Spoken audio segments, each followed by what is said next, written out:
car season has been a dash for cash for Bill Elliott. Everyone knows of his potential Winston million, but he's won so often he stands on the threshold of earning a separate million in race winnings alone. 2 weeks ago found Elliott taking more strides forward. During the MIS race, he ventures where no other driver dares. And when it comes time for lap 100, the Barclays run for the money. He simply punched the button. Then later, winning, as usual, was easy.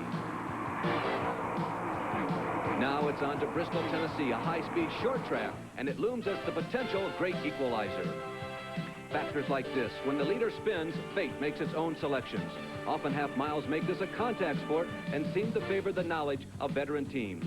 And like in April, when Dale Earnhardt won it, it also requires one tough customer to earn victory lane. Still, Bill's primary points adversary is Darrell Waltrip, who historically dominates these types of tracks.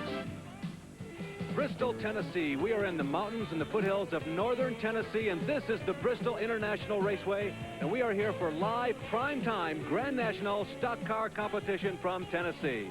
The temperature is about 60 degrees, the wind's almost nil, chance of nighttime only 10%, the humidity 75%, and that's probably a modest estimate, and the skies without a doubt are overcast. But as we told you, they've had the wreckers and the privately owned vehicles on the racetrack, and the track itself is dry right now, and it looks like we'll be able to start pretty much on time. Here is the starting lineup for tonight's Busch 500, a Winston Cup race from the Bristol International Raceway in Bristol, Tennessee. On the pole with a brand new track record, the Wrangler Jeans Goodwrench Chevrolet Dale Earnhardt. He qualified at a speed of above 113.5 miles an hour. On the outside, the Ohio native Tim Richmond. He came in at better than 113 miles an hour also. Row 2 on the inside, Jeff Bodine, hometown in New York. And on the outside, Neil Bonnet, the southerner from Bessemer, Alabama, in the Budweiser Chevrolet. In row number 3, the New York native who won an important race in 1985, Greg Sachs, he'll be on the inside. And on the outside, in the Motocraft Ford, Ricky Rudd from Chesapeake, Virginia. In row number 4, the quiet Texan, Terry Labonte on the inside in the Piedmont Airlines Chevrolet, and Phil Parsons, a surprise in 8th qualifying position. Row number 5, Bill Elliott, the man who has dominated this season, alongside Darrell Waltrip, the points adversaries. In row number 6, the 11th and 12th positions, Tommy Ellis, somewhat of a surprise, qualifying this well in Grand National cars, and Ron Bouchard involved in a spectacular crash last night. Row number 7, Buddy Baker from Charlotte, North Carolina, and on the outside, another man involved in that big crash in the front stretch, Joe Ruttman. Row 8, Harry Gant and Bobby Allison, 2 of the veterans of this type of racing.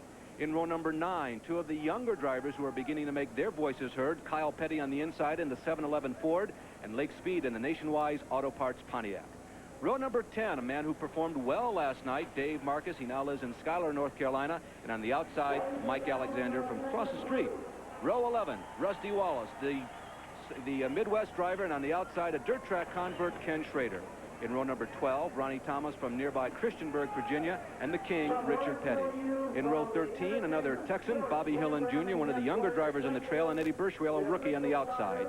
In row 14, Mike Potter and Trevor Boyes. Row 15, Clark Dwyer and Buddy Arrington. And all alone in row 16, added as promoter's option, Jimmy Means. As I mentioned a moment ago, Bill Elliott has just simply dominated for the last 3 or 4 months. If Dale Earnhardt or Tim Richmond or Neil Bonnet or any of the rest of them have the opportunity to stay in front of Bill Elliott and make him look bad, they're going to try to do that. As a matter of fact, we're hooked up with Tim Richmond. And why don't we try to get his thoughts as he's underway. Tim Richmond, this is Benny Parsons in ESPN. Do you read me?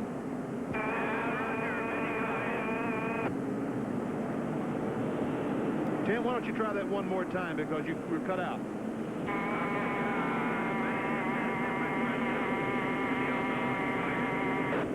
Tim, we're having some problems. We'll work on it. We'll get back with you. Let's try Jeff. Let's try Jeff. While Benny is working on getting a hold of Jeff, we can tell you that they're going to run at least 4 laps under this slowed caution flag condition. The traditional 2 pace laps, and maybe 2, the race will officially start, but under a yellow flag. Benny? Yes, we're going to try Jeff Bodine.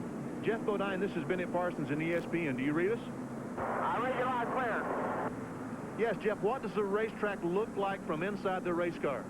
Well, Benny, it's wet coming off the second corner where all the traffic has gone across the racetrack. It's pretty wet right there, and it's going to take a little while for that to dry up. It's a little wet coming off of turn 4. The rest of the track looks great. how is the car? Were you able to practice this morning before the rain? Yeah, we got out and did quite a bit of practice. We made quite a few changes. You know, in this business, you do a lot of guesswork and just take a lucky shot at it. We hope we have the right setup. It felt good in the last practice. Did the NASCAR officials say anything about pit road during your driver's meeting? Well, you know, they said to be awful careful, and of course we know that. It's wet. It's going to take a while for that to dry out, so we're going to have to be awful careful entering and exiting the pits. Hopefully before the night's out, it will dry out. Well, Jeff, we're going to let you concentrate on racing. There's a couple more laps before the green flag. Be careful and have a good night. Now, just a couple of points. Sorry, Jeff, just a couple of points. Pit road is very wet. It's not just damp. There are still puddles of water right there, particularly in the back pits. But both the front pits and the back pits, we need both of them here at this racetrack because it's only a half-mile in length. Now, there are the puddles we are talking about. You can see it's not just damp. The conditions down there got to be classified as unsafe. Now, we're going to go 500 laps. This is only a half-mile racetrack. And if you've never seen Grand National cars or really professional stock cars on a half-mile racetrack, pay attention. It happens real quick. They really get it done here. The average speed that Dale Earnhardt qualified last night was over 113 miles per hour. Now, that's an average for all the way around the racetrack. He probably was traveling somewhere around 130 to 140 miles per hour at the end of each straightaway. And that is really quick, particularly when you almost have to make a 180-degree turn and go back the other way. The course here, as we told you, it's basically a half mile, although just maybe a few feet on a centimeter scale. That's bigger than a half mile, 0.533 to be exact. You see the straightaways are 800. The turns are 600 feet in length. The banking here, that's the big story. 36 degrees. It's a very symmetrical racetrack, but it is very, very fast. A couple other points to keep in mind. The winner of last night's late model sportsman race seen live here on ESPN was Jeff Bodine's brother, Brett. He would certainly like to emulate that. You can get about 160, 170 laps of race. And by the way, you see the green flag is out. This race is officially underway. We will run the first couple of laps under a yellow flag condition, but we are officially now started. You can get about 160, 170 points for winning a race. Now, there are several nuances, and maybe we'll get into that a little later. But just to give you an idea, Waltrip is 143 behind Elliott. Neil Bonnet is 286 behind in third spot. Harry Gant is 331. Jeff Bodine is 352. And Kyle Petty in sixth is 386. So mathematically speaking at this point, those are the only 6 guys it looks like they have a chance. Jack Arute. The reasons why the drivers have started this race under the caution and the green flag at the same time, slower speed, are because of these tires. You see, there's no tread on them. Now, under dry conditions, that makes for good adhesion to the road. But there are no grooves like we're used to on our tires to channel the water up away from the racetrack and provide sufficient adhesion. So until the track is sufficiently dry, they'll have to run under slower speeds. And that's exactly why the cars have to be so careful entering and exiting the pits, because those tires with no tread just does not push the water out. It gets on top of the water, hydroplanes, and these cars become uncontrollable. Oh, the NASCAR radios are abuzz right now as all the officials positioned around the racetrack are trying to ask the drivers and communicate with hand signals, hey, how is the track, what's going on? They're asking all their officials to inspect the speedway as these cars motor around. I keep seeing Earnhardt moving up alongside of the pace car, Benny, and I think there's some communication going on there. Well, he's probably telling what he thinks, and he certainly doesn't think that he can tell his crew and they relay the information along to NASCAR. He thinks he's going straight to the people, and that is the pace car driver. Dale Earnhardt qualified at the pole here, 113.5 miles an hour. Earnhardt speeds up alongside the pace car, once again trying to communicate something. Tim Richmond sitting on the outside. Richmond's been very fast in all kinds of racetracks recently. There is Ron Bouchard. He's got to have some butterflies in the stomach. Now, he's a professional race driver, but last night he had a thrilling, a frightening crash here on the front stretch. He has qualified on the outside of Tommy Ellis, a late model sportsman regular. Tommy in that dark blue car you see there. But for Bouchard last night, had to be a night of restless sleep, Benny. Well, I think it was, because he had a very good race car, was leading the race, and just tore it all to pieces. He does not have a race car right now. Unless he has a spare, he will be unable to run in Darlington next week. Well, there's Tommy Ellis with a brand new paint job. Late model sportsman regular who has scratched and clawed for years trying to get a Grand National ride. And it looks like it's finally happened. They're selecting races this year, but next year they're going to concentrate on the series. Jack Arute with the comment. Jack? Gentlemen, Gentlemen, you were talking about the Dale Earnhardt car moving up to the pace car off and on. Well, Richard Childress is in communication with NASCAR officials, and he's telling them what Earnhardt's relaying as far as the track conditions. It's Earnhardt's recommendation, however, to move and speed up to keep the engine hot. That word came from Richard Childress' car owner. He says, keep the heat in the car. Just speed up and slow down. We don't want to have a problem and maybe foul the plug during these caution periods. The signal from NASCAR, 1 lap to go. The next time by, the green flag will be thrown. We have completed 5 laps. On the 6th lap, we'll get a green flag. This race will be underway. Now, allegedly, it's everybody's job to follow the lead set up by the pole setter, Dale Earnhardt. It's Tim Richmond's job to bring the outside row around. He may have the advantage on a high-banked racetrack at the start, but Earnhardt can determine exactly how fast or how slow he wants to start this race. Richmond is supposed to keep up. It doesn't happen all that often that there's a false start in Grand National Racing, but it is possible. Let's watch this carefully now. The pace car looking towards pit road. It darts down. It looks like the field is under control of Dale Earnhardt. Harold Kinder lifts the field over. The green flag is out.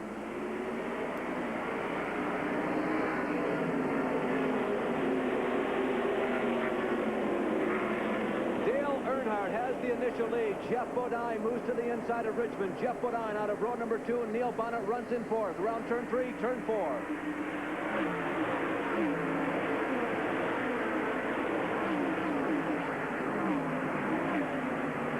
Benny, no matter how many times you see an automobile race, be it an IndyCar race, a Formula One race, a late model sportsman race, or a Grand National stock car race, that is a bunch of machinery. It is exciting. To start, there is nothing in this world, and no sporting event to me is any more exciting than the beginning of a stock car race. Well, certainly it appears as though the pace is a little more calm than it was last night during the late model sportsman race. In the middle of the screen is the number 4 of Joe Ruttman. He was caught right in the middle of the turmoil last night. He's in 10th position right now behind Waltrip. He was in trouble as they came off of turn number 4 on lap number 4 under green flag last night. It looks like Bill Elliott doesn't have the jump that I felt like he was going to. I talked to him earlier, and he said that his car was really hooked up. Does not appear that he's going like I thought he would earlier when I talked to him today. Benny, it's certainly not to me, because I've never driven Grand National cars to second guess, but I got to tell you, I think everybody is taking it just a tad careful. They're feeling this place out, making sure it's race ready. I think, and like crash last night, look, that was all that they wanted to talk about down in the pit area today, was the crash last night in the late model sportsman race. And believe me, these drivers do not want that to happen to them. Here, Terry Labonte and Darrell Waltrip are moving by my brother, Phil Parsons, who had an excellent qualifying run.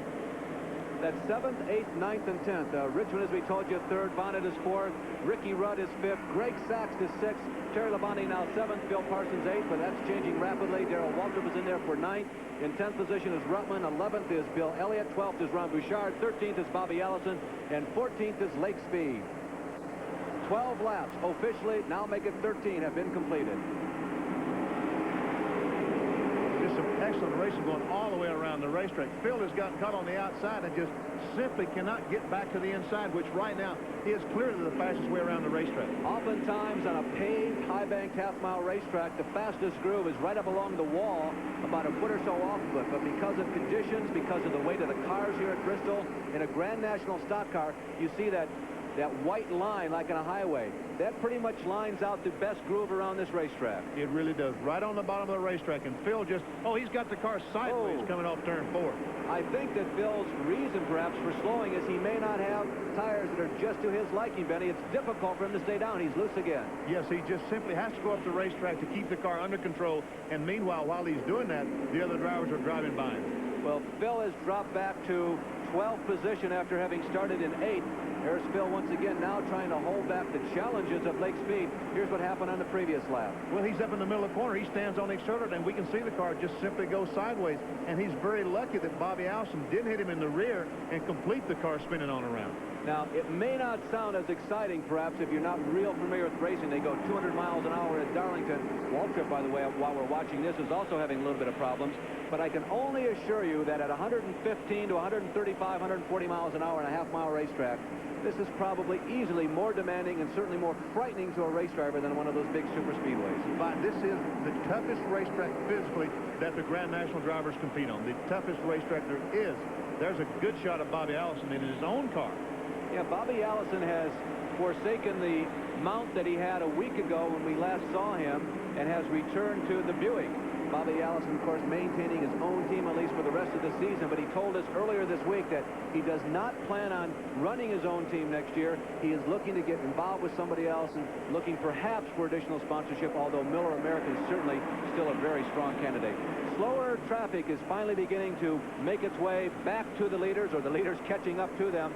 Earnhardt leads this race with Bodine and Richmond in second and third. Bonnet is fourth. Rudd is fifth. Waltrip has now moved up to sixth position. He just moved around the outside of Greg Sachs, but Dale Earnhardt right now is showing everybody that the brand new track record last week was an indication of things, or last night, an indication of things to come. And he's simply taking up where he left off in the spring. On the race we saw on ESPN, he won the race even though the power steering went out. So he was a tough customer in April, as you mentioned at the top of the show. And as I said, he has taken up where he left off, just driving away from him right now, Larry. Well, if we went green the entire race, they could do this on 2 pit stops, but that is really unlikely. If you've never seen a race at the Bristol International Raceway before, I guarantee you, you'll be sorry if you don't stay tuned.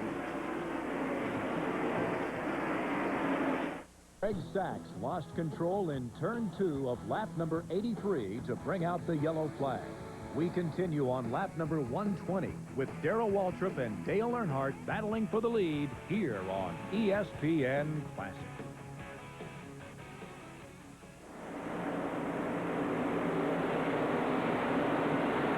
Here is the race for the lead, and hey, I've never seen one closer than this. They have been like this for 2 or 3 laps. I just kept hoping they would stay this way so the viewers could see it when we came back off break. And they still are side by side. Who led that lap, Larry? I don't know. I think Too it was close a to tie. call. Yeah. Hey, everybody, this is really a classic confrontation. See Earnhardt just oozing down off the banks, trying to squeeze Waltrip out of room. He hopes by moving him down on the inside of the racetrack that Waltrip has to do exactly what he just did and get out of the throttle and tuck him behind. It's been an excellent study in professional race driving. These two fellows have really put on a show for these fans tonight. And the people in the grandstands have been on their feet cheering for the last 10 laps.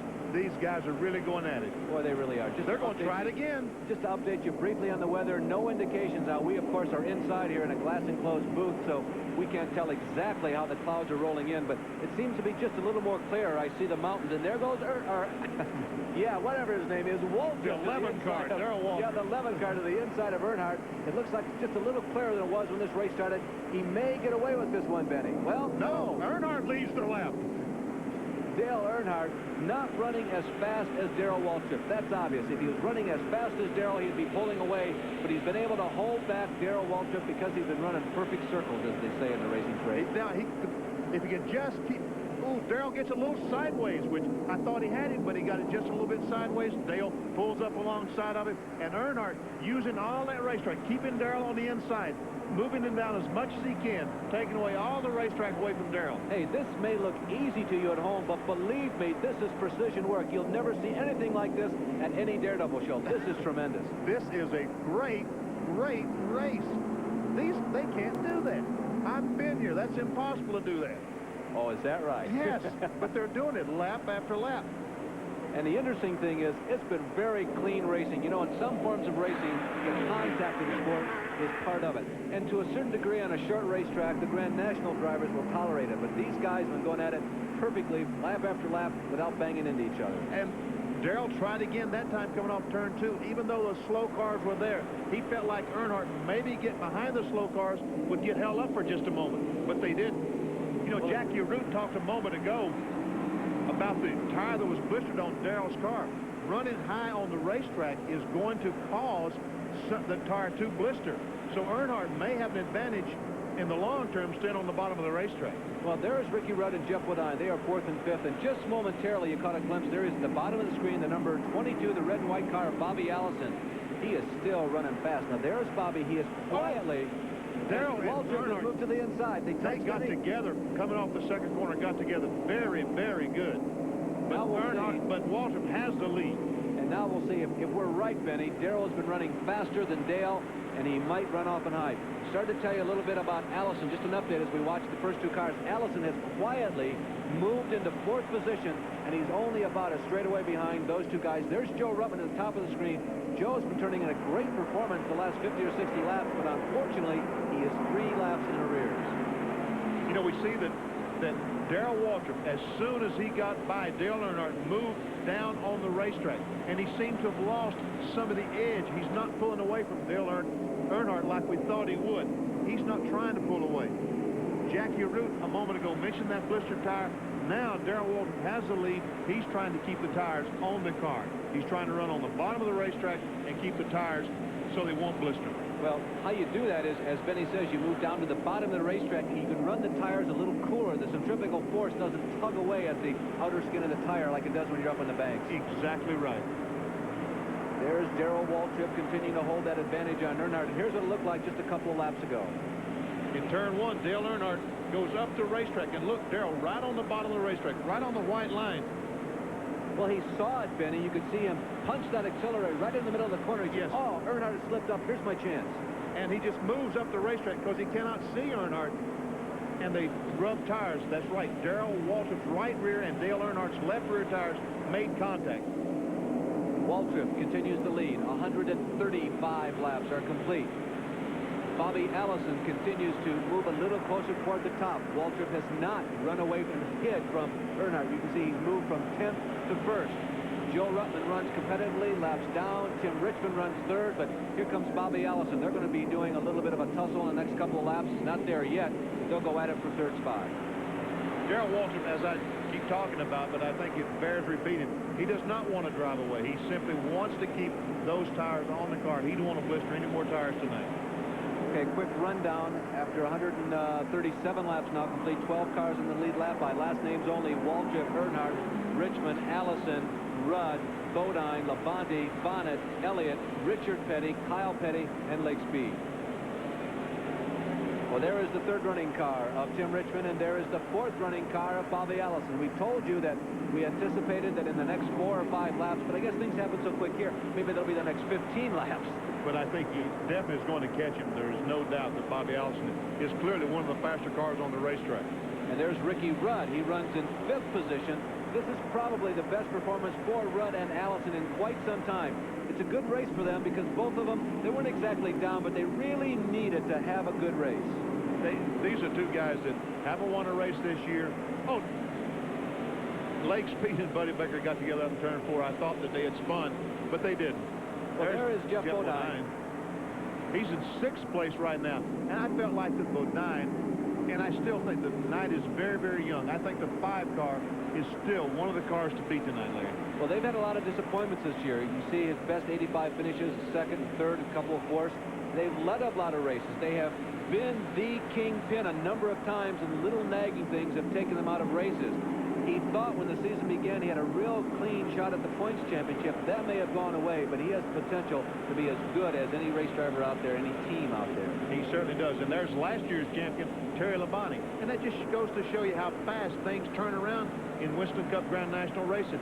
Last year's champion, this year, 1 victory, 2 pole positions, but it's not the year that they envisioned in January. And Terry has described this season as, quote, miserable, end quote. It's not been quite that bad, but it's certainly not been like 1984. Exactly.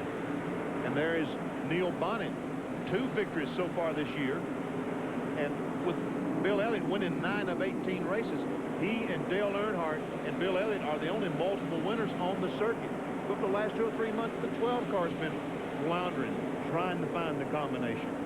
There have been only 6 winners all year on the Grand National Trail. Elliott has won 9. That's about 50%. There's the guy who's won half of the races so far on the trail in 1985. He's in 9th position right now. Bonnet, as Benny mentioned, has won 2. Earnhardt has won 2. There's a look at Bill Elliott. The single winners are Darrell Waltrip, Harry Gant, and Terry Labonte. Only 6, and that in itself is really incredible. It really is. At this point in the race, last year we had about 10 winners at this stage of the season. Only 6 guys have won races, and only 5 guys, only 5 drivers all year have reigned as the top qualifier after a Grand National qualifying. Bill Elliott has just taken away all the parity this year. There's Kyle Petty, and I noticed a moment ago he drove by Daddy. And now... Yeah, Kyle may be watching the leaders coming up. They are in jeopardy right now of going a lap down. The leaders are, see if I can find them for you on the racetrack. Oh, they're maybe a second or so behind. Kyle is in 10th position right now, and Richard is in 11th, and the leaders are rapidly coming up. There is the King, looking like he has since 1958, Benny. He hasn't changed at all. I was looking at some things. He ran in the first race. This is the 25th anniversary of this speedway, and Richard Petty drove in the first one in 1961. And he is the only guy running this race tonight who was in that race. No, Buddy Baker. Oh, that's right. You're right. Buddy Baker as well. Forgot about Buddy. Now, nobody has run all of them, but those two guys were in the inaugural about 25 years ago. Darrell Waltrip continues to lead this race with 150 laps now completed with 500 laps scheduled for this event. Dale Earnhardt runs in second.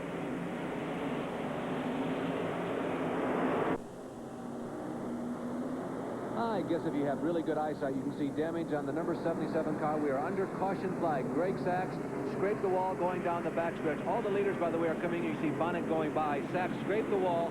He came to a stop. There's Darrell Waltrip on the outside between turns 3 and 4. Too much traffic. He couldn't come down. We had to throw the caution flag. But this was an opportunity for everybody to come in here on lap 56. And Darrell Waltrip lost the race in the pits one more time. Dale Earnhardt's crew, again, the Wrangler crew, beat Darrell's crew. Dale is back in the lead, and this time Dale Earnhardt changed left side tires. Darrell Waltrip changed right side tires. Who made the right decision? Well, only time will tell. By the way, lap 156, not just 56. There's Waltrip. You can see those white goggles, a trademark of Darrell. Terry Labonte in the pits, cruising around the racetrack. Caution flag, allowing everybody to kind of regroup. It was, again, a forced caution flag for a minor incident involving Greg Sachs, but he did lose at least one, maybe as many as 2 laps. There have been a total of 3 caution flags. They had accumulated for 16 laps prior to this, and there have been 6 lead changes among 3 drivers, and that's a small number for a Grand National race here at Bristol. There was something wrong on that 44 car. They was very, very long time up on that right rear.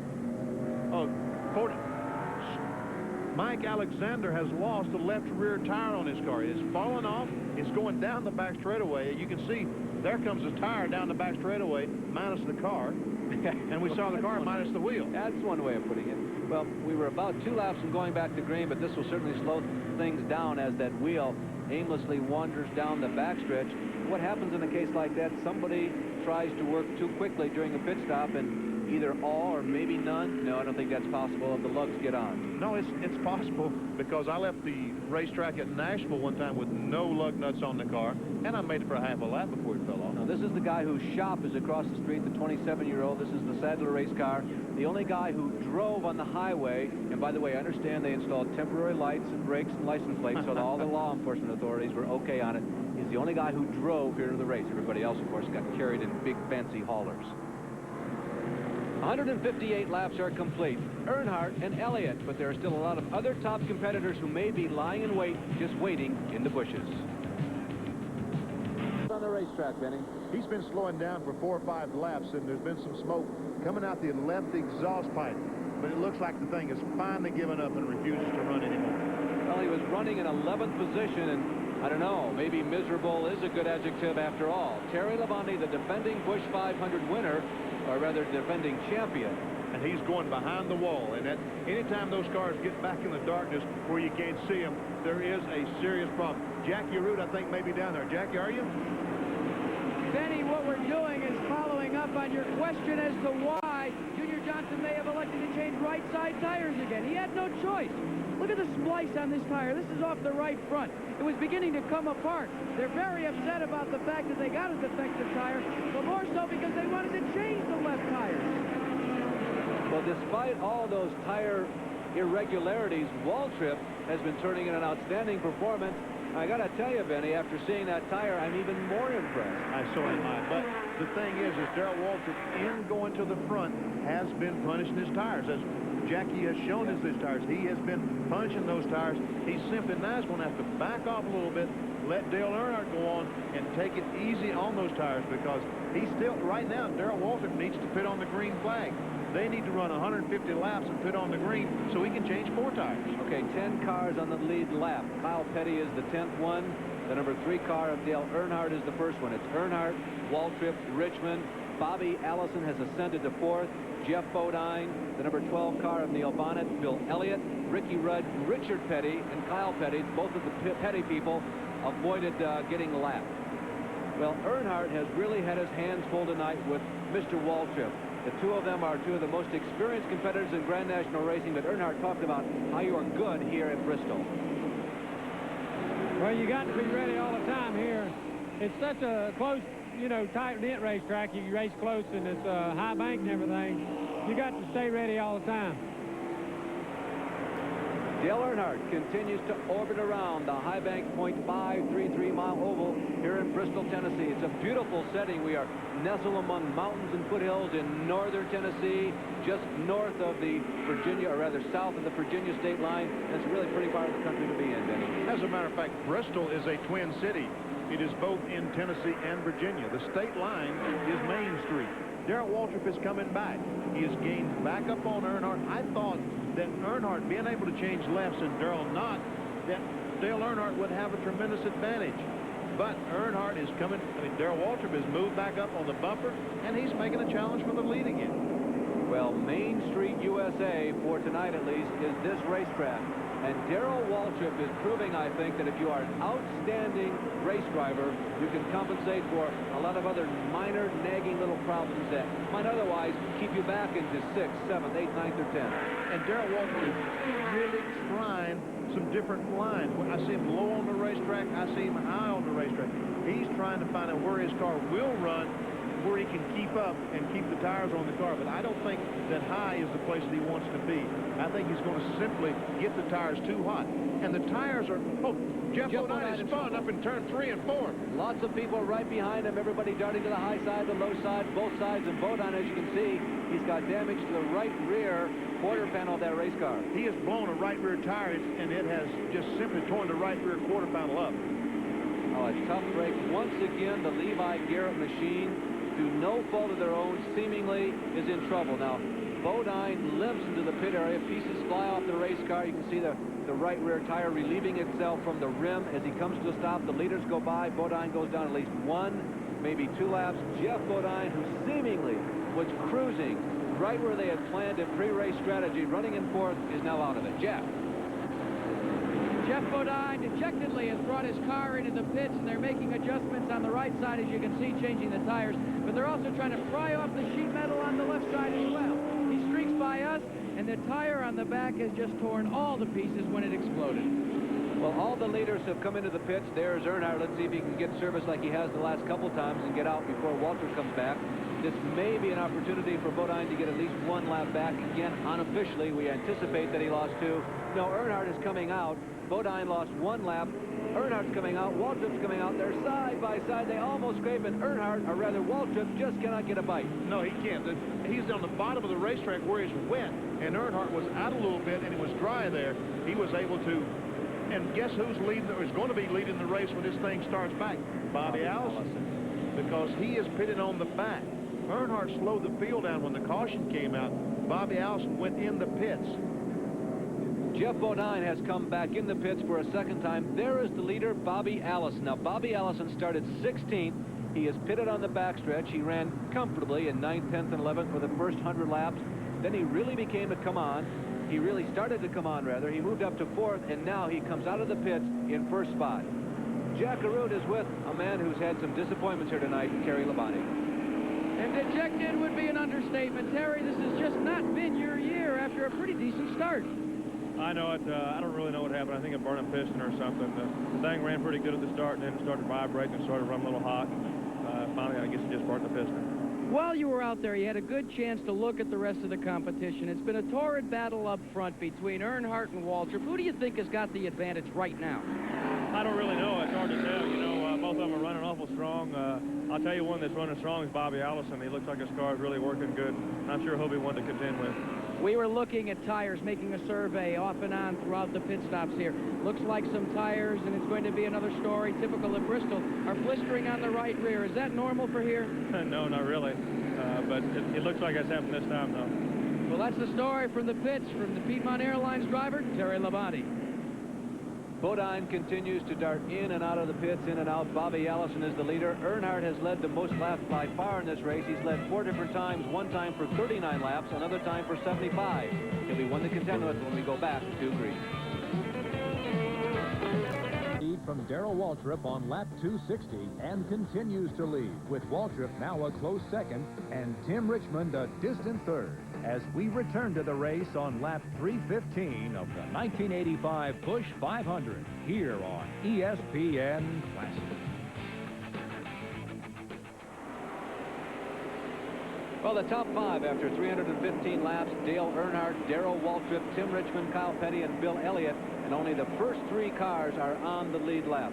History here at Bristol, well, starting positions. In 49 previous Winston Cup races, the winner has started out of the top 10 only 5 times, a pretty poor percentage. The last driver to do it, Dale Earnhardt, who started 12th in this year's Valleydale 500 or the spring race.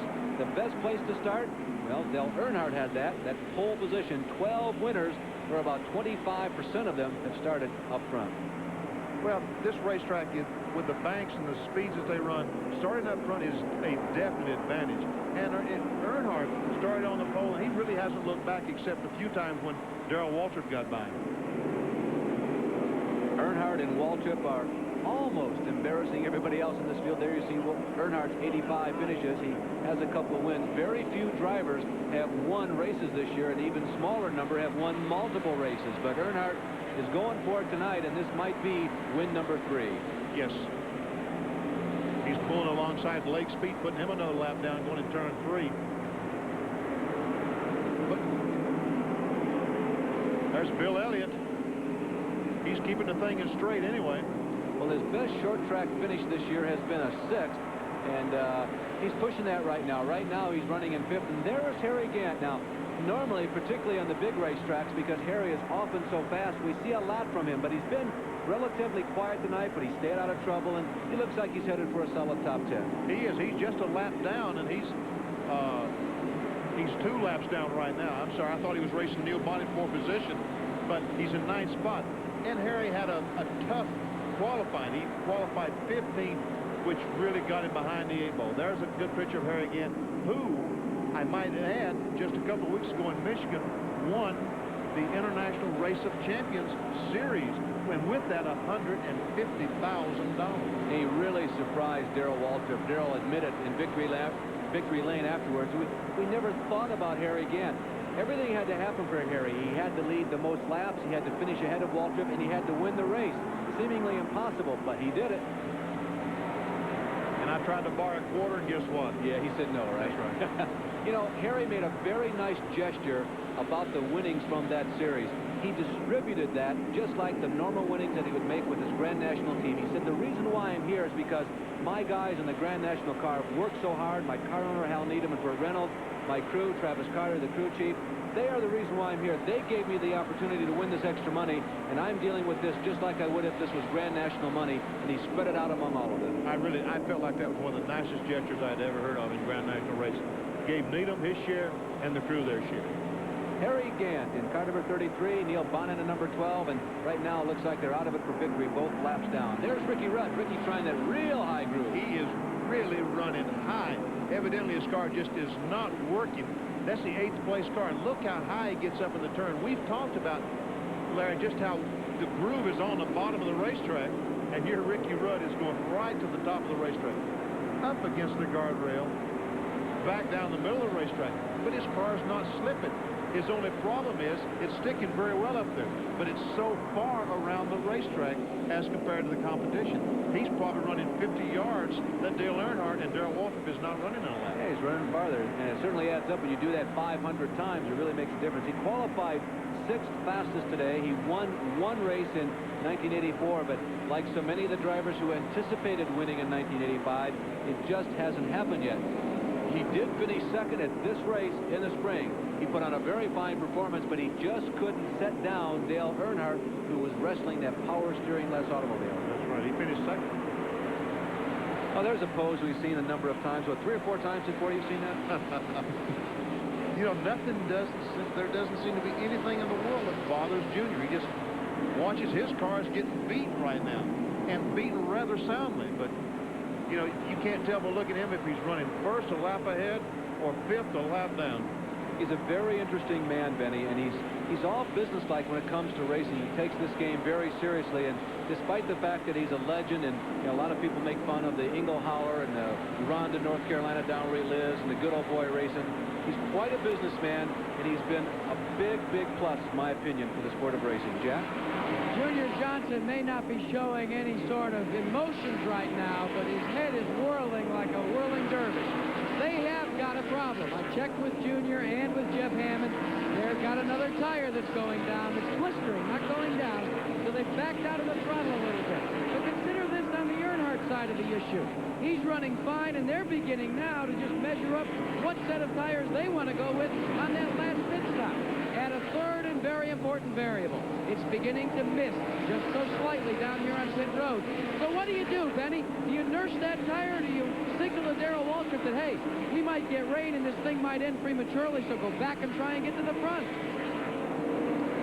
I think that they're going to have to nurse the car, because if Darrell really leans on that tire, if it is blistered, it's simply he's going to have problems with it and have to make a pit stop and lose a couple of laps. And right now, Dale Earnhardt is putting a serious challenge on Tim Richmond to put him a lap down. Now, that would leave only he and Darrell Waltrip in the lead lap, and I don't think Darrell wants to give up that position. Now, let's consider that subject of rain that Jack has brought up. For Darrell Waltrip, obviously, winning the race is priority number one. There's Earnhardt again putting the heat on Tim Richmond. Winning the race is priority number one, but a close second is finishing ahead of Bill Elliott. And even though he might not have an opportunity to win this race, he wants to be certain that he at least finishes ahead of Elliott so he can move in just a touch. Well, but he's only going to gain if he finishes right now. If they finish the way they are, he would only gain 10 points on Bill Elliott.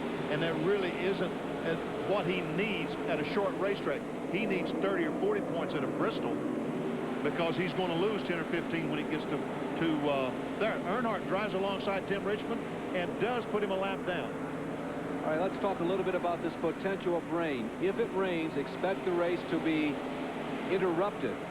Unless it rains very hard, they will not throw the red flag. We have gone far enough to make this an official race, but every effort will be made to complete this race to run the 500 laps. It's about 9:45 here in Bristol, Tennessee tonight. 337 laps have been completed, about 160 to go. So they've got a lot of time, should the rain start to come down harder, to slow this race down and then try to finish it later this evening. Well, they have till 1 o'clock in the morning as far as that goes. There isn't a curfew there. We can race. And look, Darrell Waltrip is close back up. He's close back up. He's right on the back bumper of Dale Earnhardt. Now, does Earnhardt have a problem all of a sudden? Because Waltrip has just instantly gained. Yes, I think Earnhardt has a problem. Here comes Darrell Waltrip. Maybe Darrell is seeing those little sprinkles of rain pelting the windshield. Darrell is going to make a run at him. Darrell Waltrip has decided now is the time. He looks to the high side of Dale Earnhardt. He fills Dale's mirror and says, hey, Dale, here I come, buddy. He goes to the high side again. That's not been the fastest group for most of the drivers tonight, but it has worked for Darrell Waltrip. Once again, he takes a look at Earnhardt. They look at each other's eyes to the rearview mirror. Yes, Jackie Root has something from the pits. Yes, Benny, I checked with Richard Childress. I said, is there a problem? He said, no, we're running just as strong as we were before. It's just that Waltrip's gotten a little bit stronger. Well, you know, the characteristics of these cars can change as the fuel load drops. Maybe it becomes in harmony with the spring and the tires that you particularly have at that moment. So as the fuel gets lighter in the race car, it can have an effect on the performance. It can, but I tell you what, Waltrip gains, he gained all the advantage in a lap or two. It's like that something happened to, but I guess that Jackie is right. He's down there in the trenches, and I don't have a stopwatch up here. I don't know if that Darrell Waltrip gained a tenth or two on those laps, and evidently he did. Okay, those are the two guys. One lap down in order. Richmond runs third. Kyle Petty is fourth. Bill Elliott is fifth. Neil Bonnet is sixth. Waltrip takes another look up top. Richard Petty is seventh. Coming off of turn number 4, Waltrip is off the pace. Waltrip slows down suddenly. Now he moves back up on the groove. Did he just lose control momentarily, Benny? I think so. Well, he probably, you know, that's the thing with a bad tire. And Richmond is off the pace as well. Tim Richmond, the third-place runner, is off the pace. Now he's back up to speed. Well, both drivers kind of suddenly slowing coming off of turn number 4, but picking it back up right away. But for Earnhardt, what an advantage, because he now races into turn number 4. Now there is Waltrip, there is Earnhardt coming off of 4 on the high side of the front stretch. There's Richmond going by, and no, that was Joe Ruttman, and there's the number 11 car of Darrell Waltrip. So you can see that Waltrip has lost maybe 500 feet. There is Darrell getting sideways. I think that tire is taking effect, Benny. Yes, he almost lost control of that car. Almost went around. Now he's really nursing that car. You know, I guess that he did. He tried to catch Earnhardt. He really put some pressure on that tire, and it would not take it. And I think that's an example of how delicate that tire feels, because oftentimes a major league race driver like him, he gets out of control. He stays in the throttle. Darrell got out of it that time to protect the situation. Well, 350 laps are coming up, and Dale Earnhardt right now has a clean and green racetrack in front of him. Darrell Waltrip desperately would like a yellow flag so they perhaps could make some changes in the tire department.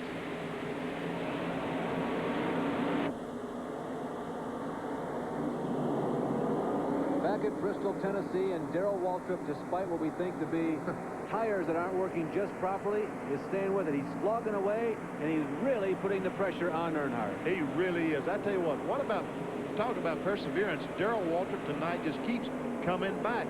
Several times I thought that Earnhardt had clearly a better race car. Darrell keeps coming back, and right now seems to have a better race car than Earnhardt. And believe me, it takes a lot of intestinal fortitude. It truly does. It's not just a cliche to say, but this is tough work. Punting on this pavement, the G-forces, 3 or 4 Gs as they go into the corners, it's very difficult, and it really does hurt. Just plain old hurts after about 200 or 300 laps here. Are you tired of overnighters that don't go over well?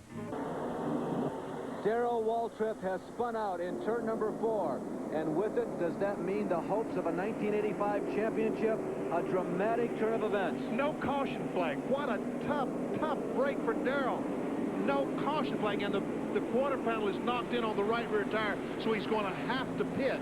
We can see the smoke coming off the right rear tire, so he's got to go to the pits, and no caution flag. He has won 7 of the last 9 races here. As the graphic showed you, Waltrip obviously hit the wall in turn 4.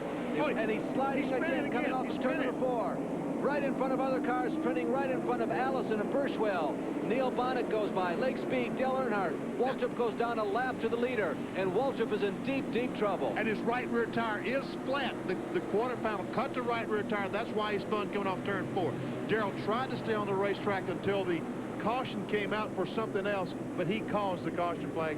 But unfortunately, Earnhardt did put him a lap down. Benny, one race does not make a season, but that moment might determine, it's possible, that might be the difference in the championship for this season. Waltrip had Elliott covered at least tonight. Yes, he did. He had him beaten tonight. And right now, you know, he's a lap down along with Bill Elliott and some of the rest of them. Jackie Root is down there. Junior Johnson, Jeff Hammond, and the entire Budweiser crew have gone to work on a dejected Darrell Waltrip. Waltrip looks over, takes a quick peek at his wife Stevie, and just shrugs his shoulders. But they're taking the pry bar, and Junior's out there on the right side trying to pry it loose so they can fix the tire, make the exchange. They drop the jack, and he had it in reverse. He spins the tires to go back so that he won't lose any more laps. Most unique occurrence. That is something that you have seen very seldom in the last half-decade. He's trying to pass Earnhardt on the outside. He's been gaining. He goes into turn high. He just simply lets it get around. He backs up in the fence, makes contact with the guardrail right there, and knocks the quarter panel in on the tire. Comes down, and all the other cars miss him. He brings the car to a halt. The car stops right there on the apron. Now, NASCAR watching this, he is clearly out of the way. So they do not throw the caution flag. See, he's already in trouble. As he enters the corner, he's in trouble just going in the corner. The car just never stops going around. It looked like he hit a bump at the wrong time, and he wasn't getting good adhesion to begin with. And as the car was upset going over that bump, when it came back down on the ground, it just wasn't pointed in the right direction. Darrell Waltrip. That puts Dale Earnhardt in the lead in a lap of his own. Yeah, it really does. It's like days of old. Benny, when you won a race here, you were telling me earlier today that you won by 7 or 8 laps, and lately the races there have been 4 or 5 cars on the lead lap. Yes. Well, 368 laps are now complete, and Dale Earnhardt really has clear sailing in front of him. But Earnhardt now has to hold on in this treacherous half-mile racetrack in Bristol, Tennessee.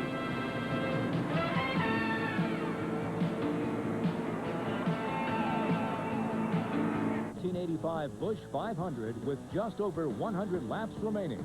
Dale Earnhardt, Kyle Petty, and Darrell Waltrip are in first, second, and third place as we go back to green on ESPN Classic. Getting ready to go green with just a little more than 100 laps to go. Remember that Dale Earnhardt is being shown as the only driver on the lead lap. There are 5 cars, 1 lap down to the leader, and they include, at this point, second place Kyle Petty, Darrell Waltrip third, Tim Richmond fourth, Bill Elliott fifth, and Neil Bonnet sixth.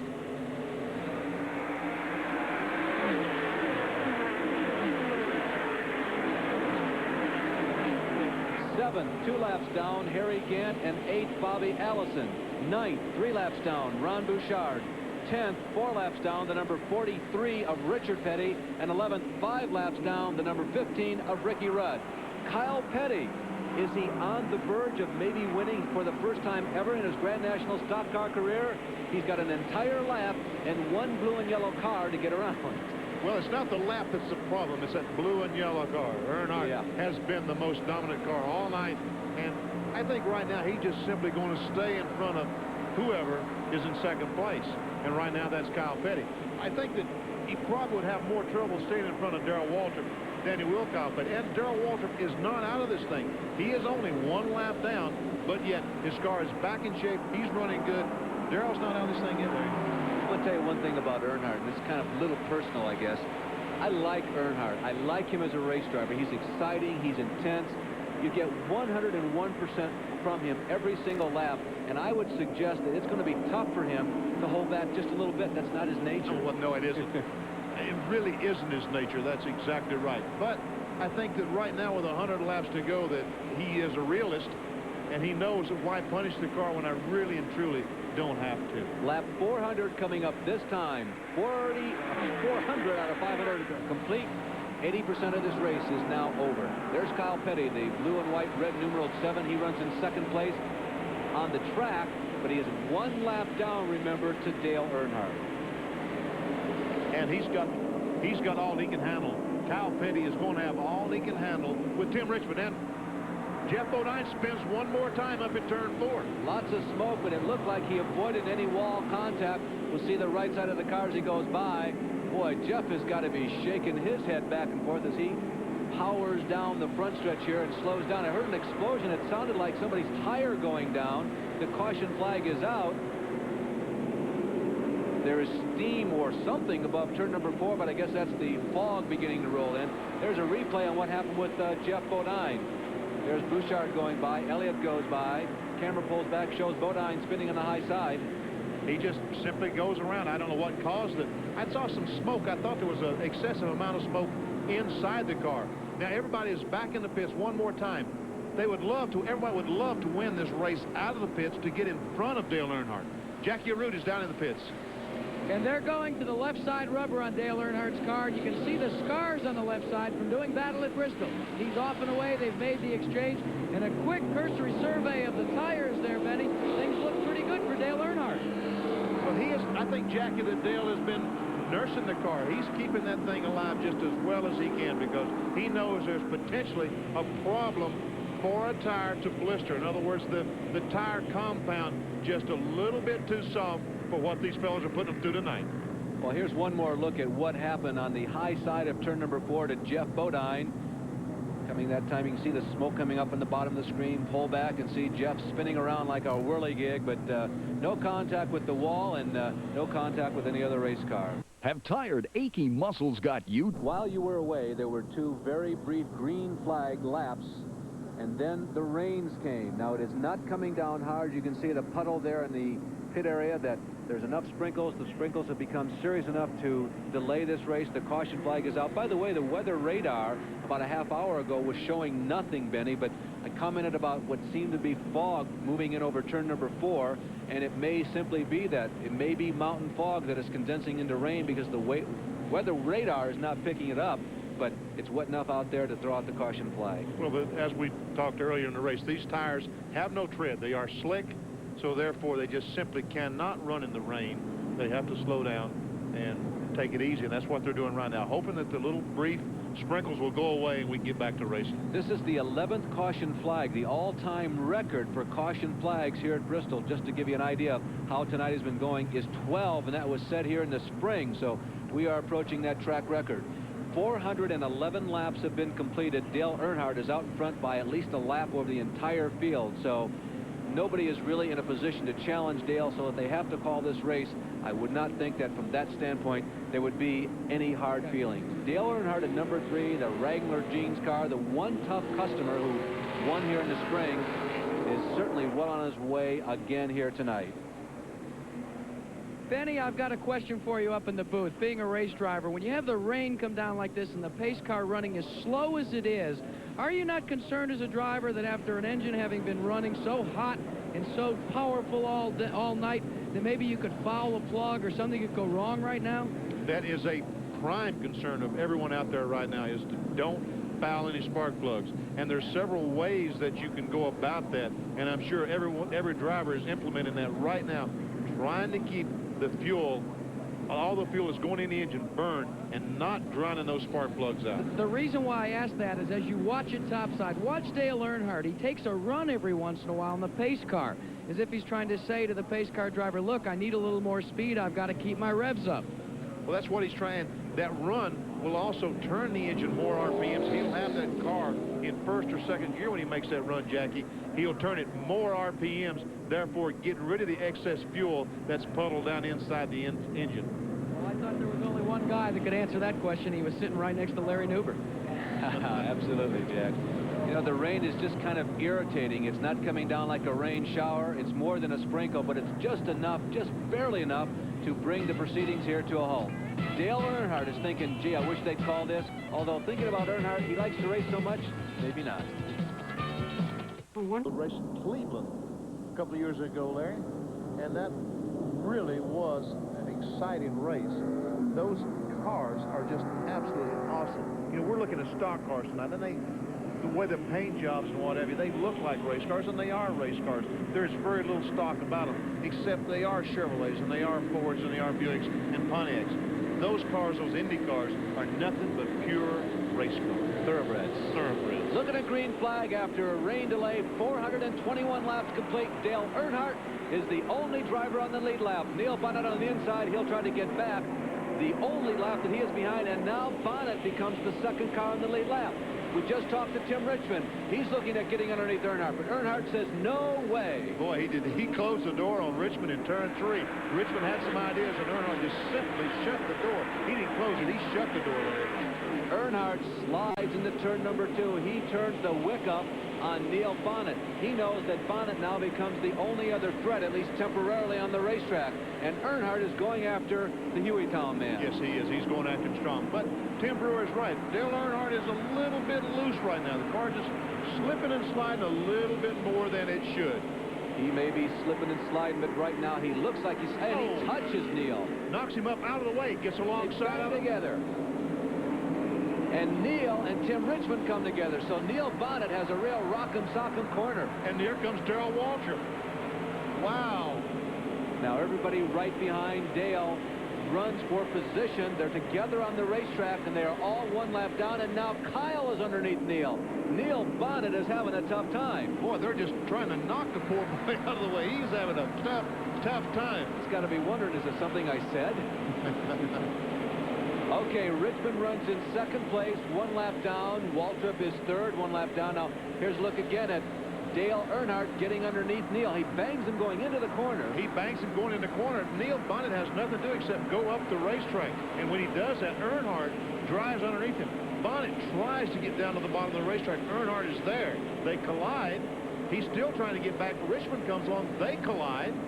And back up the racetrack he goes. And a lap later, Kyle Petty did the same thing. Everybody may be a lap down, Benny, but I'll tell you, every one of these guys are treating each lap like it's the last one. Earnhardt is not setting back at all. He wanted to get back out in front. He wanted to maintain the advantage. He's not only trying to beat these guys, but trying to screw them down deeply into the ground. Well, he's trying to dominate, just like Bill Elliott has been dominating these fellas. But look, Tim Richmond is hanging in there. He's not going anyplace. He's a couple of car lengths back and hanging real tough. You know, I was thinking during that rain delay, it was almost like deja vu. 2 years ago in 1983, a race here was stopped after 419 laps because of rain. Earnhardt and Waltrip went at it for that one, and Waltrip beat Earnhardt out of the pits late in the race and won it. That's exactly right. Darrell had the better car that night. I had forgotten about that, but you're right. Earnhardt won the race in a rain delay.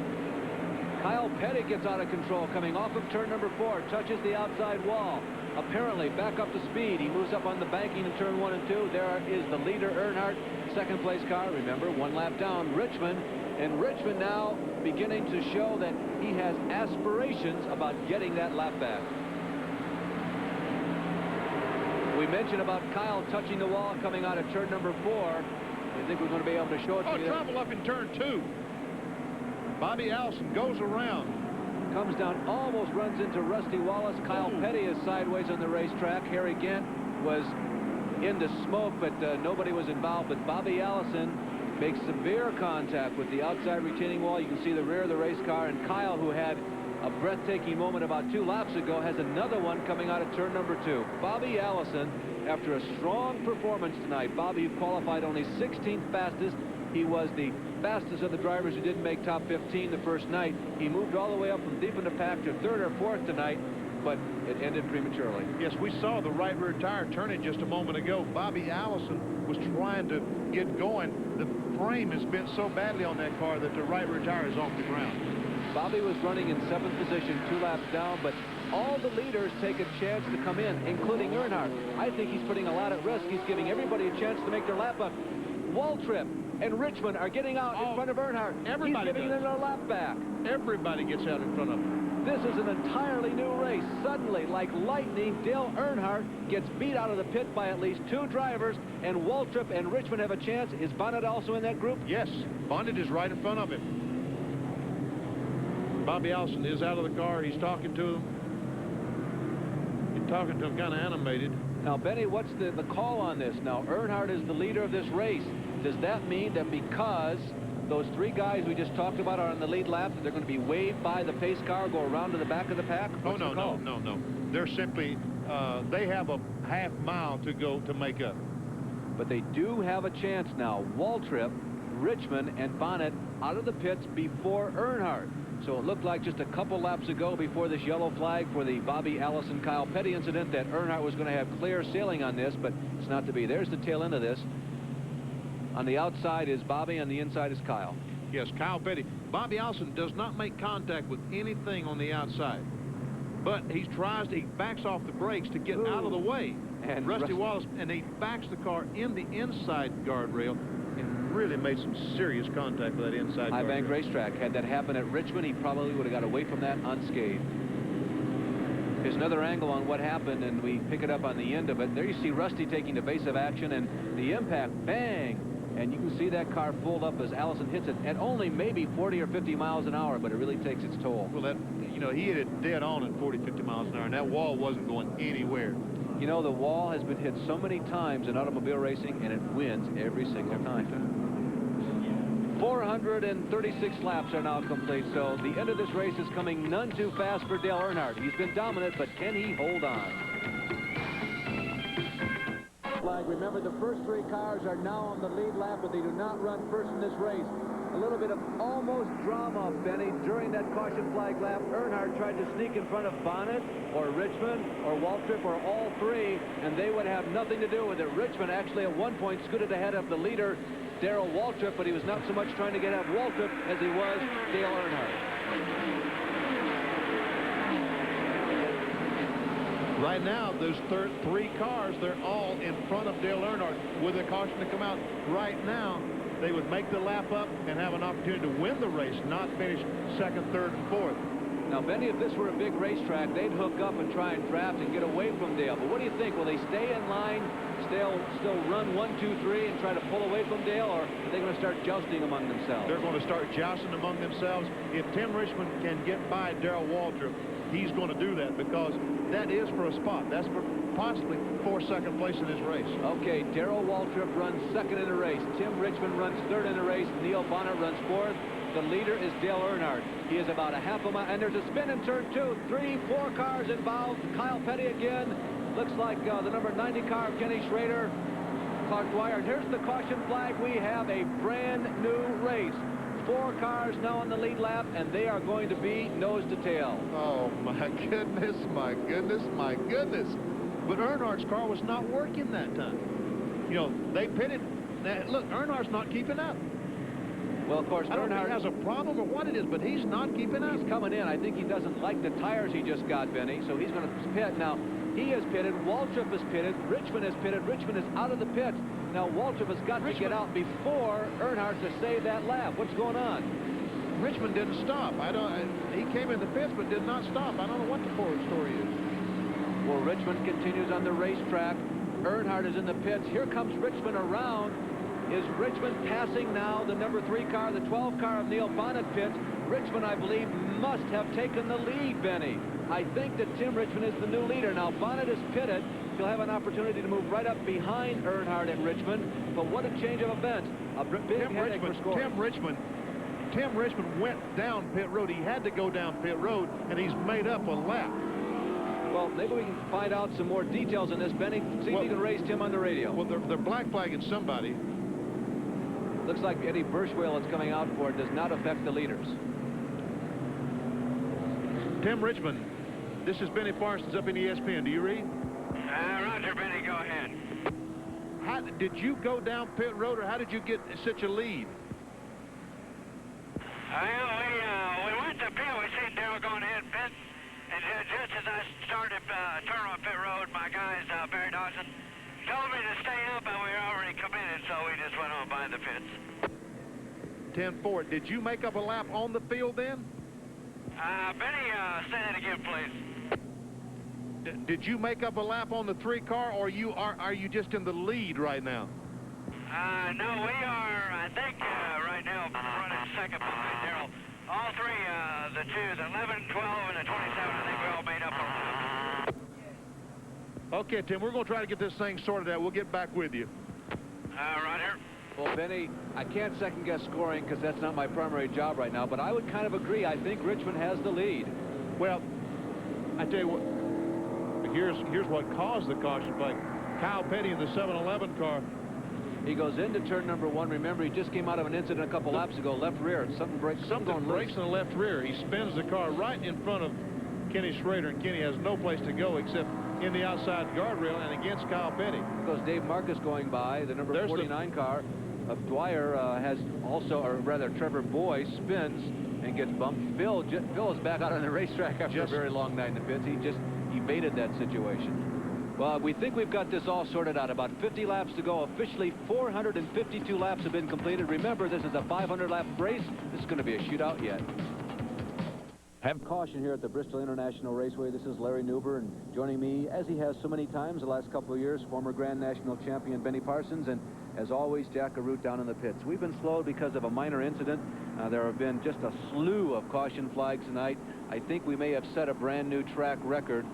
We are now up to 13 caution flags, and yes, that breaks the track record for the all-time greatest number of caution flags in a race here at Bristol. It was set, matter of fact, just this spring when we got 12 of them down. Now, what we do know at this point is that Dale Earnhardt is the leader, don't we, Benny?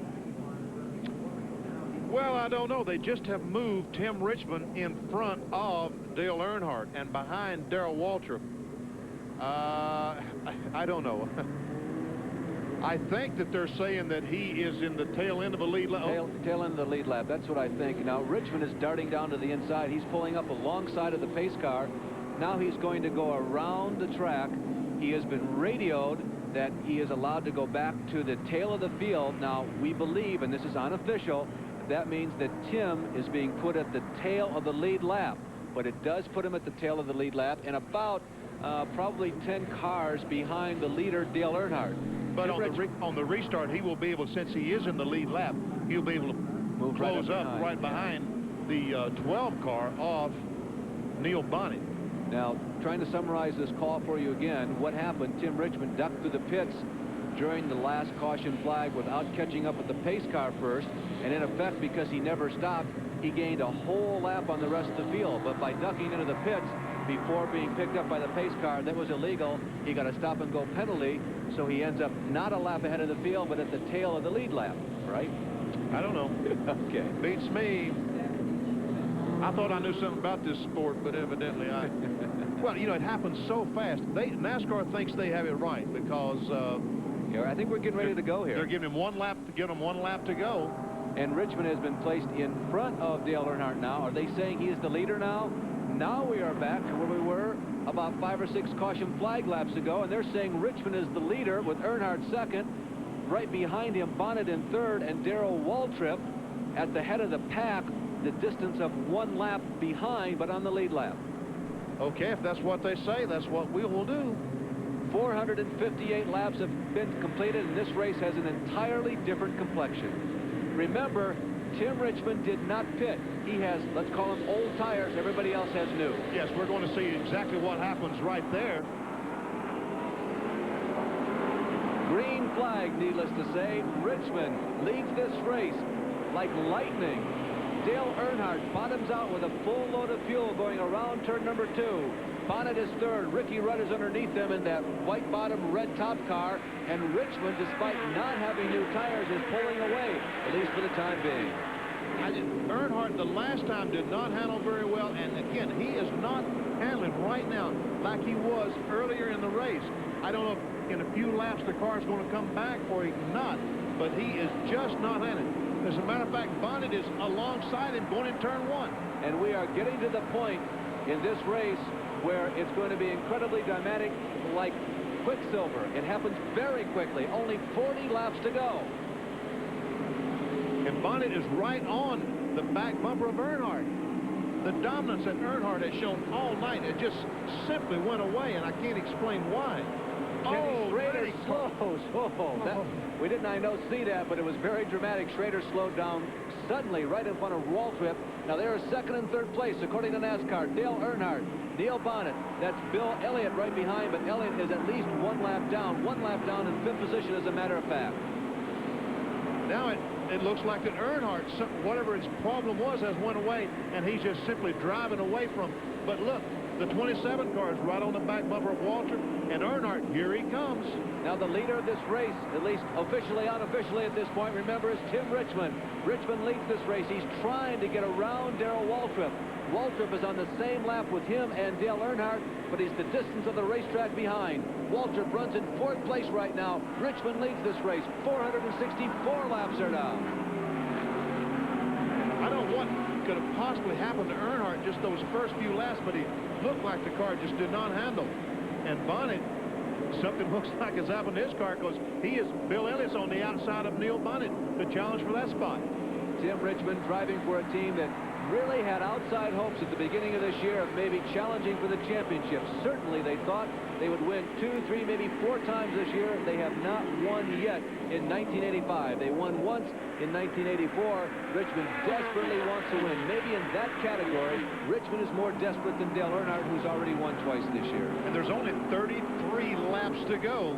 33, so Richmond is looking good right now. Earnhardt is going to have to get the thing going if he's to win. And let's don't forget about Darrell Waltrip. He's staying in front of these 2 cars, so that means he has a good race car. If the caution were to come out one more time, he now can go back, hopefully get on the tail end of the lead lap. One of the appeals of racing, you just never know. And to quote Yogi Berra, I've said it before, but it's really true. It's never over till it's over. This is like deja vu, Benny. We were talking earlier about that race at Richmond, where Ricky Rudd dominated. Richmond lollygagged in 5th, 6th, or 7th position late in the race. A late pit stop. They got a perfect set of tires, and he went away and won the race easily. That was at North Wilkesboro. All right, a couple of years ago, right. Darrell Waltrip continues to orbit around the high banks on the same lap with the leaders. They can't get around him. Waltrip is in 4th position. There are the leaders. Tim Richmond, car number 27. Dale Earnhardt in car number 23. And Earnhardt is, I don't know, he's I want to say he's closing, but yet there still is a gap there. And until he gets on the back bumper of the 27 car, Tim Richmond, I am not going to say too much. Tim Richmond started the race today in 2nd position. He timed in at 113.3 miles per hour. His best finish so far in 1985 has been a 3rd at the Darlington 500 back in the early part of the season. That was the 6th race of the year. He's had a 4th at Michigan, and he's had about 3 or 4 other top 10 finishes. Now we'll see just how well Tim Richmond is doing. That 113-mile-per-hour qualifying speed, by the way, is about 17 seconds flat. Let's see how close he is to that. Now, you expect to slow down, certainly during the running of the race. Benny, what would you expect to see if he's out front running easily? Well, I would think that around 18 seconds flat would be a good lap. Maybe even in the 17s with the tires as fresh as they are right now. Remember that Richmond does not have fresh tires. Earnhardt does, but you called it. You said 18 seconds, and that's just about right. 17.9 seconds, an average speed of 107 miles an hour, about what we expect. You predicted it at this stage of the race. 25 laps to go. Earnhardt's, again, I want to say gaining, but yet he's not on the back bumper yet. Boy, it's got to be frustrating to be so close to see the back tires, the back bumper, see that red old Milwaukee car, and sit back there, drive your heart out, anticipate one slight mistake that would give you the edge to move in, and watch Richmond just click off the laps, turn after turn after turn, not making a major mistake. And no matter how much you keep your momentum up, you just can't get over the top of the hill. Just not enough to catch up. Just not enough. As you know, you keep thinking that Earnhardt's going to pass him, but he's got to catch him first, and he hasn't been able to do that. Tim Richmond has never won at this racetrack. Dale Earnhardt, when he won that race earlier this year, it was only the first time, correction, make that the third time he has won at Bristol. Earnhardt's 6 times finished in the top 10, 6 times finished in the top 5, 10 times in the top 10. Earnhardt is the 4th ranking driver of all time at this racetrack. And he's moved in a little bit, Benny. Yes, he's a half a car length behind right now. I think he's caught him. I want to call him he's caught. I want to call him caught right now. Now then, can he get by? That's the next thing. He's coming on like a house of fire now. The last couple laps, he's touched him. Yes. As if Tim didn't know he was there. 20 laps to go. Only 20 laps to go. And again, we repeat, only 20 because things just flash by here at the Bristol International Raceway. 20 laps is like 2 laps on a major racetrack. Yes. Well, that's right. At Charlotte, they run a lap of 36 seconds. Here, they run a lap in 18 seconds. A study in driving techniques. Let's concentrate now as Tim Richmond and Dale Earnhardt. It's between the two of them. Nobody else is in it for the win. Less than 20 laps to go. Richmond has to think, has to hit every lap perfect. You see how close Earnhardt is. He smokes the tires going in, right on Tim Richmond's tail. What Tim Richmond's got to do right now, he just simply, Earnhardt touched him and he went up the hill. They get together. Richmond almost spins the car coming off turn 4. Dale Earnhardt's strong arm tactics on Tim Richmond moved underneath. As the two touch, they just bowl together coming around turn 3 and 4. And the one top customer absolutely lives up to his name. Yes. He just touched him going in the turn, and Richmond went up the racetrack just enough that Earnhardt moved underneath him, and right by him he went. Now, Richmond's big chances, lap traffic. That will become a factor during the next 15 laps. They are approaching Ronnie Thomas, although Earnhardt has about a 3, 4, 5 car length advantage over Richmond. He goes to the high side of Thomas. There you see him going around Dave Marcus in the blue number 71. To the high side of Kyle Petty. He gets through that small group of people without losing too much ground. Richmond, as you can see, made up maybe a car length. Well, that's right, because Earnhardt had to pass Kyle up high. Richmond got to stay on the bottom of the racetrack, and look, Richmond's right on his back bumper. Benny, what do you think will happen if Tim Richmond gets close enough now? Will he try to use the same strong arm tactics on Earnhardt as Earnhardt used on him? If he can get there, but I don't know if he can catch him or not. Remember that Neil Bonnet is 3rd in this race. He's a straightaway behind, so while this is going on, Bonnet maybe has an outside chance. He does have an outside chance because, you know, these two guys, both of them want to win as badly as anyone on the racetrack. And to what extreme will they go to win? We'll find out. 13 laps to go. 12 and a half, actually. Dale Earnhardt, the Wrangler jeans, number 3. Tim Richmond, the old Milwaukee Pontiac, number 27. There is Darrell Waltrip, who is on the lead lap, running ahead of Earnhardt and Richmond. You can see it's only by about 1 football field. Not enough to challenge for the lead, not enough to challenge for the win. It's 4th place. The way Dale's car has been performing right after caution flags, that's another thing that Earnhardt does not want. It seems like he has a tremendous disadvantage when the green flag falls after a caution. There's Darrell Waltrip. There's the 11 car. He is gaining on Earnhardt and on the 27 car of Tim Richmond. But 490 laps complete. Busch stays out there. Elliott is still on the racetrack. Thomas, we talked about. Ricky Rudd, Harry Gant, Ronnie Bouchard is still out. Dave Marcus, Clark Dwyer, Richard Petty, Buddy Baker, Trevor Boyce, Bill Parsons is back. Jeff Bodine in relief of Lake Speed. Joe Rutten is back to the racetrack. Rusty Wallace has survived to this point. Buddy Arrington and Darrell Waltrip, and of course, those two guys. 492 laps are now complete. 8 laps to go. Richmond is beginning to let it all hang out. He played roughhouse going around the outside of Buddy Arrington that time, trying to get maybe just a little bit more boost from what draft there is on a half-mile racetrack. But Earnhardt is not letting go. no, Richmond actually got a tough break on the outside of Buddy Arrington a while ago. He lost another car length, and right now he needs to gain car lengths, not lose them. Coming out of turn number 2 that time, Earnhardt showed some smoke from the right rear tire. I can see the car is pointing a little bit to the inside as he comes out of turn number 4. Earnhardt, I guarantee, is driving for all he is worth, and Richmond can see it better than anybody at the racetrack. 494 laps. It's like sand slipping through an hourglass. Smaller amount with each passing moment, with each passing lap. Time continues to run out for Tim Richmond. 5 laps to go. Can he do it? They are moving in a little bit on Darrell Waltrip. If they catch Waltrip, it will really be a mess. Richmond got the car a little bit sideways coming off turn 2. He is pushing that car for every inch that it's worth. Oh, he gets it sideways off turn 4. He's trying so hard to catch Earnhardt.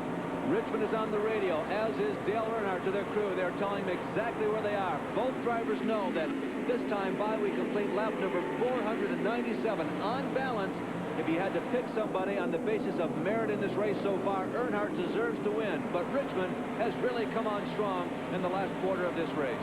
Yes, he has, and I just can't believe how hard he's driving. But he's driving too hard right now. He's losing ground. He really is. Now, all of a sudden, it's almost a comfortable lead for Dale Earnhardt. 498 grains of sand go through the hourglass. Just 2 more to go, and Earnhardt looks like he may have a walk in the park, as much as you can have a walk in the park at Bristol for the last lap and a half. White flag will be coming up this time around. Harold Kinder points at Dale Earnhardt, waves the white flag. Earnhardt acknowledges. He goes into turn number 1. He is following Darrell Waltrip. Dave Marcus is between Dale Earnhardt and Tim Richmond. Through turn number 3, turn number 4. Here comes Dale Earnhardt. He will sweep both races at the Bristol International Speedway in 1985. Dale Earnhardt. And here comes Bill Elliott with a 5th place finish, and that should be good enough to really cement a hold on the points lead. Well, Darrell Waltrip finished 4th, so he gained 5 points on Bill Elliott tonight. But Dale Earnhardt really showed us all night long that not only was he the superior car in qualifying last night, the superior car when this race started, he overcame a number of obstacles during the running of the race, and in the last quarter of this race, he certainly proved that he was not going to lie down and win this race. He charged from lap 1 to lap number 500, and Dale Earnhardt won again.